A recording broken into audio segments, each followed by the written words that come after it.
Shenzhen, l'une des villes extramodernes de la Chine située au sud-est et reliant Hong Kong à la Chine continentale, a reçu ce dimanche 28 mai le chef de l'État Félix-Antoine Tshisekedi Tshilombo, qui a mis à profit sa visite d'État pour explorer d'autres opportunités avantageuses pour son pays, la RDC. Et c'est la firme Huawei, entreprise high-tech, qui fournit des solutions dans le secteur des technologies de l'information et de la communication, qui reçoit le couple présidentiel dans son gigantesque quartier général. Ici, tout est high-tech. Même le petit rituel d'accueil, réservé au président de la République et à son épouse, n'a pas manqué d'impressionner la délégation.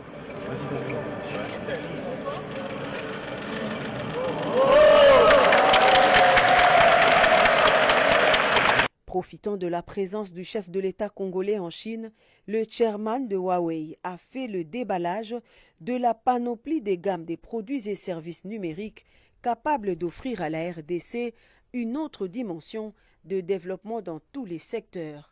Le géant chinois de la technologie veut accompagner le chef de l'État Félix-Antoine Tshisekedi dans sa politique de numériser les institutions pour être à la diapason mondial et surtout conduire la RDC vers un développement basé sur la digitalisation dans tous les secteurs porteurs de croissance. Cette visite grandeur nature effectuée par la délégation congolaise sera matérialisée par la signature d'un protocole d'accord entre l'entreprise Huawei et le gouvernement congolais à travers le ministère du numérique. Une entente qui vise à renforcer la coopération dans les domaines de la digitalisation, des services gouvernementaux, des entreprises publiques et de l'énergie verte.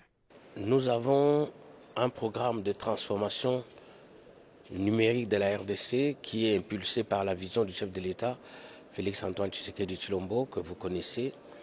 Aujourd'hui, cette vision qui est dans le plan national du numérique a connu un cadre programmatique qui est le programme de transformation digitale de la RDC.